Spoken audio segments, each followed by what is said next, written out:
Sure. Okay, with Richard Thompson, Modern Times is the short film. It's played at the Under 5 Minute Film Festival. It is an animation film, inspired 3D animation. I guess it's from, according to the synopsis, inspired by Charlie Chaplin. It's 34 seconds long, and you make every second count. And of course, you probably heard this before, but we want more. We want more from this film. We want more than 34 seconds. Well, that's what they always say is that, you want to leave your audience wanting more, not less, right? Not sort of wishing that had finished a little bit before. Yeah, well, the thing is, as I think I may have mentioned, is that this started as a way of me teaching my students. So I'm a professor at NJIT and in New Jersey. That's the And New Jersey Institute of Technology, right? yes, that's Okay. correct. Yeah. And I'm sort of the coordinator of the digital design program there. And what I wanted to do is teach my students the difference between what I call mechanical animation and how to bring something to life. And I stipulated specifically that the character could not be humanoid. I mean, they could have an arm like my robot does, or but it shouldn't be something that has a recognizable head or legs or Yeah. feet. It's not going to be doing that. So the question was to try and figure out, well, what in the movement makes us recognize that it is the characters come alive, right? And what in the movement makes it just seem like a machine. Yeah. And so one of the things that I showed my students was a clip from, and this is why I say it's inspired by Charlie Chaplin. First of all, Charlie Chaplin is often regarded as the sort of best human reference for character animation. Walt Disney was actually friends with him and used him as an example for his animators. Mm-hmm. And so what I did is, if there's a clip or scene in a movie that he did called The Circus, near the beginning of the movie, where he is running away from the police and he hides within this animatronic sort of display, Mm-hmm. and he turns into one of the animatics basically, and moves in a certain way. And I actually replicated some of his movement, certainly the timing of it, in the beginning of my film, where the character is still just a machine. Yeah. I gave me an opportunity to analyze this with my students and then talk about, okay, well, how did you recognize when Charlie Chaplin actually breaks being a machine and comes alive? What in the movement specifically made you realize that he was no longer pretending to be a machine? And so I always like to do the projects myself that I assign my students, so Mm-hmm. that I can sort of be as prepared as possible. So anyway, long story short, I developed this animation, and it is, I agree, sort of short, to Yeah. show all those things and to demonstrate those things. And then I played it to some people without any sound, and it always got a laugh. And so I was thinking, if it's getting a laugh without sound can really do the sort of pop it up, really make it, pop.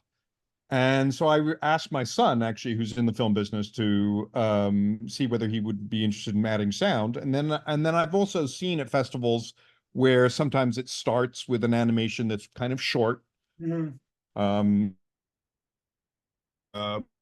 it's called SIGGRAPH that I attend, that has that, and often starts with a very short animation just to get everyone in the mood. And so I started submitting it, and thankfully it's gotten a lot of response, which is great. Yeah, I'm assuming it does. And it's funny that you were talking about Charlie Chaplin, because when I watched the movie for the first time, I thought of Wall-E, right? I don't know if you've been told that reference, right? Where Wall-E's a Yeah. robot, and then in somewhere in between the film, when he finds love with the other robot, but he turns into a live, not human, I was going to say, but something. It's beyond just being a robot. Yes. Well, that's actually interesting. I mean, I can definitely see the parallels with that. The thing is one of the things that I stress when I teach this is the importance of portraying empathy. And so I think, if I remember correctly, with Wally, is that as Wally falls in love, we connect with Wally more and more because Wally is showing emotion. And that is so important with any film, not just animations, but in terms of creating some sort of empathetic link. Mm, And if I can just branch off a little bit, I think that's even more important with the arrival of AI. yeah. I think this is where creators of all kinds can really still, as the tools become enhanced and as certain maybe menial tasks get done really quickly and more easily, it really is important for us as creators to create that empathetic link, and that's what we can be focused on and designing, so that this is what we can bring as humans to our storytelling. Yeah. It's like nuance is missing from AI now. It's like I used the Yeah, analogy of the voiceovers where somebody like so we do voiceover poems and we get AI to do it, for example, and they miss the nuance of the reading, right? So and then if you get yeah, something being, it's like it's a clean, perfect voice, but there's something else. And as soon as that, like that's my analogy, but as soon as AI figures out, like you said, nuance and emotion and empathy, yeah. then then we're in trouble, or we're going to be evolved to another level, I guess. Who knows? Yeah, I mean, the question, of course, the concern, as a creator of any kind, is that ultimately that will be able to be sort of plugged in some fashion. But I'm hoping not. I think that, and that's why, also teaching students in this era is to tell them that this is how they can differentiate themselves, by telling a good story in a great way and creating empathy, whether it's creating, making people laugh or making people cry or making people just connect Mhm. with a certain character. I remember, years ago going to see Up, the Pixar movie Up, with my son at the time, and he was maybe 12 or 13, and we left the movie theater and I said, which character did you empathize with? And he said, oh, the kid, like that. And I was like, inside of me, I was like, oh, that's so funny, because of course I empathized with the Sure. older guy. Yeah. And that's what sort of, in a way, has been always been brilliant about their movies, is their ability to create an empathetic link, not only to the kids, but also to the parents that are Yeah. taking the kid. It And I crosses think, generations. So yeah, yeah. yeah. And in terms of animation, the other thing I sort of tell my students is to create those moments. And if I'm not going to dissect it with you completely here on the podcast, but is make the character think, then have an emotion, and then act upon that emotion. And what often happens is that students, when they're first animating, or anyone when they're first animating, is they forget about the emotion part, and Yeah. they do a lot of movement. And after a while, we're not connected to it emotionally. We're just seeing a lot of movement. We may understand what the movement is, but we don't understand we don't feel anything. And it's really important to have that, whether it's the character smiling or the character crying, but very clear emotion Mhm. has to be portrayed. Otherwise, you don't connect.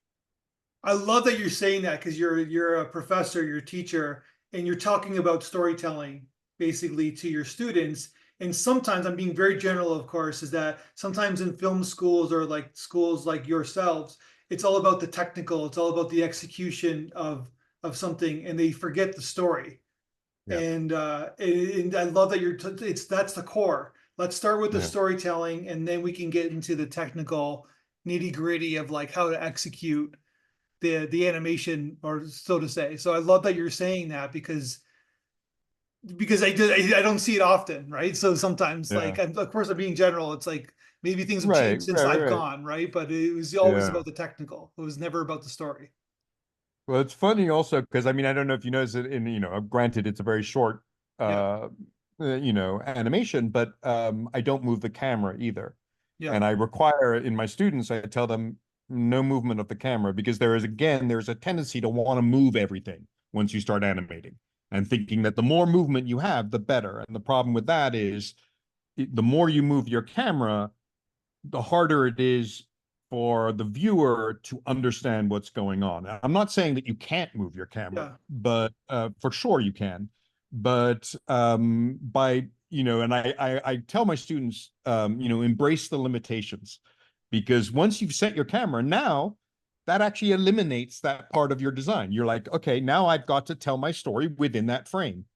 And so it's again another thing is that there's another student asked me at the end of sort of giving a presentation that I gave a presentation about the project, and they said, well, what do you see is sort of something that's weak when what is the weakness in animation that you see? And I said, well, initially, I mean, everyone has to learn, but then the thing that's most clear often with people who animate initially is lack of clarity and lack of making sure that your meaning is coming across, lack of focus in terms of the action. Yeah. And so it's when and there's a lot of random movement. I'm not saying that the person who's designing it doesn't have a very clear idea of what they're trying to convey, but they're often trying to do too much. Yeah. So let's talk. So your film, it's 30 seconds long. No, but what I'm trying to say is that like it's genius in its way, because it's because like he's putting the garbage away, and it's a spring, of course, right? So he puts the lid on, Yeah. and then the spring comes up and takes the lid off, and then he kind of freaks out. And I've watched your film like a few times, like several times actually. I'm watching it again right now, and I'm like, where does the hammer come from? It's like almost like he's like a action star. He's got the hammer in the back of his like. I'm like I'm like it just comes out of nowhere. But Well, sorry, but that's fear. But you talk about the emotion is fear, right? Because the robot becomes scared because he wonders what the hell happened, right? So right. yeah, Right. And then it's just a frustration and anger, maybe even you could yeah, portray it, or just frustration at it takes him so long to do just this one task. yeah, And then this thing, comes out of the garbage can that he spent so much time and effort putting in the garbage can. I think that the hammer is kind of a tribute to, the old cartoons. There is kind of another sort of rule of animation where you can, exaggeration is one of the 12 principles of animation, and you often see, if a Saturday morning cartoon, a character just brings things out of nowhere, like will reach from behind their back, like yeah. my character Bugs does, and Bunny, just bring right? something which you never saw out, and we believe it. You know, we accept it because it's an animation, and as long as the timing and the execution works, we accept that as a Depends, but rule. obviously you're talking about, first of all, you talk Saturday morning cartoons. Like half the Right. audience has anybody under 45 or 40, let's say, doesn't know what you're talking about, right? Because these things Fair, fair. don't exist, right? We live in Right, the like we live in the binge watching Paw Patrol world, right? So right, right.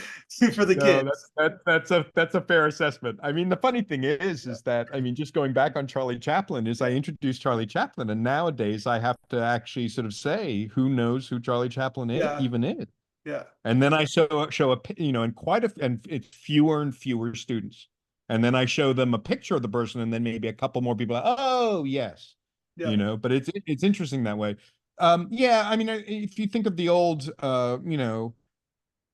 maybe the older cartoons, the older Disney shorts, or the old, Warner Brothers, or Mickey Mouse, or like Looney Tunes, or like Wile E. Coyote, yeah, Wile E. Looney Tunes, Wile E. Coyote, Coyote, yeah, yeah, all that stuff is they'll constantly bring stuff out of nowhere, but you usually have to sort of fake it. So in my case, the machine, with the one arm that it has, reaches behind its back to yeah. bring this huge hammer out of it, out from nowhere, Yeah. right? But the idea is I was that going to say, it depends on the animation. Like you talk about Up, they're not going to do that in Up, right? Where like, because no, it's like they're you're right. grounded in reality.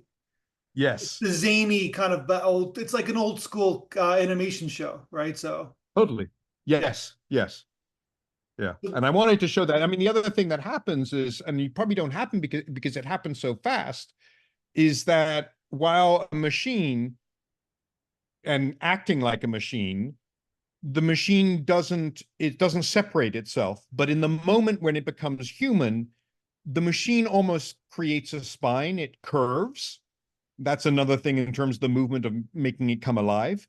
And the different parts of the machine separate from each other. It's super fast, but they actually separate from each other in a way that's completely unrealistic. Mhm. But because, hopefully, because the movement is authentic, and there's a real difference between realism and authenticity in terms of animation. As Yeah. long as the movement is authentic, we go with it, we believe it, and Yeah. we actually enjoy it more because of the exaggeration. Yeah, you're basically the point I was trying to make is that you're setting the tone that this could Yeah, happen in this particular film, right? So, yeah, yeah. so Tom, how long does it take to make, like, how many hours does it take to make a 3D animation film? I'm sure you've been asked this before. Okay, so that's a super loaded question Yeah, because I don't really time myself. I mean, it's a great question and it's a totally valid question. I don't want to, yeah, so I would say this probably took, I mean, some of the components of this I had already sort of modeled and then I sort of put together at a different time. I would probably say this particular animation was 3 to 4 weeks. Okay, as I was creating the project yeah, and stuff like that. But I mean, it wasn't like I was working 8 hours a day on it. yeah, Now, animation is incredibly time consuming, especially when you're working on your own. But one thing that you'll notice is that there's no environment. yeah. It's just kind of a studio It's one environment. shot. Yeah, yeah, It's one shot and there's no background. It's the only elements that are there are the elements that are part of the story. yeah, And that's again another thing that I wanted to emphasize for my students. My students always, well, everybody, there's someone who's not involved in design or visual storytelling will often think that the solution is to add more things. If there's a problem with something, is to add more things and yeah. to it. And generally, the rule of thumb is no, you probably just need to take some things away. And so the idea is, if you have to create an environment, not that it wouldn't make it richer as a visual. I'm not saying that, but now you have to create an environment that makes sense to what we're seeing in terms of the objects that are actually part of the main part of the story. Mhm. And it can't distract from the objects. And now it has to be to that quality. So you're creating a whole bunch more work for yourself if you do that. So the only reason that this could be created in the time frame that I sort of suggested Yeah. is because there's no environment. Less is more. Less is more. Yeah. And Darcy Thompson, that's I'm assuming that it's related. That's your son who did the sound design. Yeah, that's my oldest son. So he went to Sarah Lawrence College for film, and he's works in film in New York. No, Does he work in post production or? he worked actually. His sound is not his thing. Okay. So he works in film. He works in commercials. He also has created his own podcast with a story, sort of a fantasy story. And so he writes comedy, he writes he creates his own short movies and stuff like that. So I don't want to pigeonhole him, but I just sort of said he definitely knows more about sound than I do. And so I said, hey, would you do this for me? And he was game and it was great. I was And, super happy. and when did you choose Rockin' Robin for the song? That was his choice completely. Oh, really? Okay. Yeah, that was his choice completely. I did not expect it. I just wanted him to do sound effects to it. And then he added that because he thought it sort of added, and I was just like, oh, yes, I love it. Is So, that and it was also, I'm it's surprised he free. even knew that knows that song. Yeah, yeah. Rockin' Robin. Yeah. I forget what he called it. He had a very specific term for the type of underlaying that type of music, in a production, Yeah. so that it sort of just enhances the production as opposed to distracting again. Gotcha. Okay, so then I'm looking at your Instagram page. You got tons. Like, have you counted how many festivals that you've gotten into so far? I do. I think it's 49 so Yeah, far. that's And impressive. yeah, and I've it's been very I've been I mean I just it's what's the way I feel about it, I mean, it's great. It's wonderful. And it has spurred me on. I'm working on actually I have three other stories, all of different complexities. And I'm working on the sort of the simplest, but this one, my hope is it will be sort of like a minute long. Mhm. And but a little bit more complex in terms of the technique than what Modern Times is. And then I have two other slightly more developed stories. And if you go to my Instagram, there's also a lot of pictures from the bigger production, Oh, which is called La Piazza, which is set in a piazza in a square in Italy. is it fair to say that this film has inspired you to create more, like to basically get your work Absolutely, out there? absolutely, yeah. I mean, I moved over. I was teaching at a different college where doing your own personal work was something you could obviously do, but the main focus was on teaching and service. Sure. So I did work. I had a sabbatical. I worked on the Piazza project that I just mentioned. Um, However, I recently moved over to NJIT where there's a component of, you're expected to do your own creative work. And that was one of the reasons I moved over there. Oh, wow. You know, like a scientist will do research, a historian will also do research and write a book, that kind of thing. And a creative artist or digital designer will create art of some form. You And know in my what? case, it's That makes a lot animations. of sense.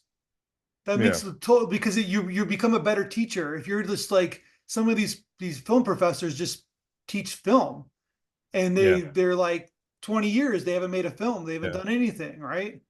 yeah, absolutely. Yeah. I mean, and that's the other thing is that this anime, I mean, what's great about it, I mean, for a lot of the things that you've mentioned and the questions that you've asked are the type of things that I can now show this animation, say, hey, because a lot of students are often, which is wonderful in this field, is Mhm. that they often incredibly ambitious Yeah. and they also don't know how time consuming this work is Mhm. and how complex it is initially when you're animating. And so the great thing about this and the fact that this particular animation has received such you know reaction in the film festival circuit is that I can now point to this and say, hey, look, you don't need to build an entire environment. You don't need to create a 5-minute animation. I mean, the thing is, what's interesting is what's great about, a festival like yours is that it already is, I mean, limit sort of say under 5 minutes, right? And so that immediately becomes enticing for any kind of animator because what I've noticed a lot of I literally did not submit to any of these ones where it would say like animation short, anything up to 40 minutes. I'm like, 40 minutes for an animation? I mean, that's like a full production. Yeah. That's crazy. And so you're immediately in competition with someone who might actually have completed, let's say, an 8-minute animation. Yeah. And I can understand that my 34-second animation, including title credits, is really not it. That's not in the same area. So this was, so what's great is that I've really targeted the film festivals that I feel, Yeah. might be the ones that, would embrace this. That said, as a film festival programmer, your film is easy to program. So it's a no-brainer acceptance anywhere, That any festival. Well, it's a no-brainer acceptance. Well, it's funny that you say that because I think I mentioned that this is exactly when I realized that, and I'd seen, again at the film festivals I'd gone to. I mentioned this computer graphics festival that would have a 2-hour, what they call the electronic theater, Yeah. sort of an old-fashioned name, but they nearly always started with a short animation that was sometimes 30, 40 seconds. Mhm. And it just sets the mood. And I was like, mine's a little bit shorter than that, but it might be this just way to get people in the mood. during, to start off the film festival. And it also doesn't, as you mentioned, it doesn't take much to program. Well, that's what they used to do back in the day, right? Where like they used to Yeah. show before trailers, when you go to the movies, they used to show an animation film, right? Yeah. And then they would show the Yeah. movie Before like, every Pixar movie comes out, they have an animation short that they show. yeah, yeah. They still do Yeah. that. Yeah, they still do that. Yeah. I've been to a I few of think, I them. don't know. Yeah. I'm pretty sure. I don't know whether, since Disney bought them or Pixar bought Disney. I'm not sure exactly how it Disney went, bought but Pixar, yeah. Disney's yeah, bigger, is a yeah. bigger But I think machine. Yeah, yeah. I think the Pixar people are in charge, to be honest. The That was part of the I deal. don't know whether Yeah, that continues, but I think that they have. I mean, all the Pixar movies that I've gone to see in the movie theater. Of course, I haven't been to the movie theater recently. yeah. They always generally start with an animation short. You can watch them on the there's a lot of really cool Disney animations on the app, on their app. Yeah, Last one I yeah, saw, it was before, this is Inside Out, not the second, not the recent one, but the other one. They right. had the Yeah. volcanoes falling in love. That was pretty Yes. Yeah. with the Yeah. song. Yeah. Yeah. And the other That thing about that that is, touched if you my notice, heart. is that all of I think there's only one Pixar short in all their history that has a spoken word. And Oh, I think it's just the word no. I'm not sure about that, but that's the other thing that I focus on, tell students is don't tell the story visually. An animation needs to be universal. You don't want to be stymied by having a certain language be spoken. You should be able to tell the story completely visually. And these are perfect examples, all those shorts that have no spoken word. yeah, it's actually that's really interesting to think about. All right, so what did you think about, we sent the audience to you. What did you think what the audience had to say about your film from the feedback video that we sent you? Well, I was actually totally blown away. I really, and I think when I was emailing back and forth, I said this, or I answered the questionnaire that you guys sent me. It was actually sort of the fact that you do that and you take the time, I really appreciate. And what was great about it is that, I mean, I've kept the link and everything, and I think you sent me because I sent it also to the chair of my department, just FYI, Yeah. and she knows what I teach, and she said, "Oh my God, they're like saying everything you say about like animation, like, and what's important, everything like that." So Yeah. of course, I mean, I don't want to, it's like, it's so validating Yeah. to get these reactions. Obviously, if the reactions were not, but what's also important is, and I understand why film festivals do this, the ones that I've attended, they sometimes want the artists to come up and to answer Amen. Yeah. questions. And I totally like we're doing now, and I get that. Yeah. And I understand that that's important. Sometimes, particularly after like on this is a little bit different. I'm a true believer in that the art should speak for itself, and that the audience is a major component in terms of deciding what the story is. Mm-hmm. And I always hesitate to want to, like to be the artist telling people what it's about or anything like that. So I want to be, so I sometimes am very careful about one, like, oh, well, what was the meaning of this? Well, what did you get out of it? So what was great about getting that feedback is specifically that these people, I don't know them, and they just saw my animation. They don't know me, and they watched it, and just to hear their reaction was fantastic. Yeah. Yeah, Just it's good. great feedback. Yeah, I'm glad you sent it to your department. That's awesome to hear. Yeah. So it's, yeah. Oh, for sure. Yeah, I love to audit one of your classes one day. I think that what you're saying is great. No, no, I'm not just, I'm kissing yeah, your butt here, but I think yeah, I think what you're saying is like, you're talking about storytelling, and I think it's fantastic. And I just love the idea that, and I've been fortunate enough to talk to a lot of professors, but I love the idea that, yeah, you have to make your own work.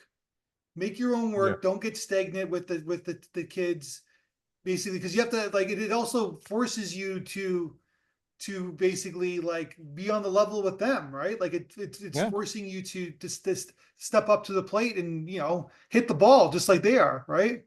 absolutely. And Yeah, also to to show them what can be done by almost limiting what yeah, you have to do, but also what's great about it is that I do it somewhat because I particularly I do the assignment that I'm assigning because I want to make sure that I'm prepared for anything that they might, any issue that yeah, they might run into, as well, so that and too often, particularly with this type of this area, this field, is that if the professor hasn't done it themselves, yeah, or that they may have expertise in another area, they might assign something which is almost unachievable, or sends the student down a rabbit hole, and that can be frustrating for the student as well. So it's a way of just making sure. I've sometimes started an assignment, worked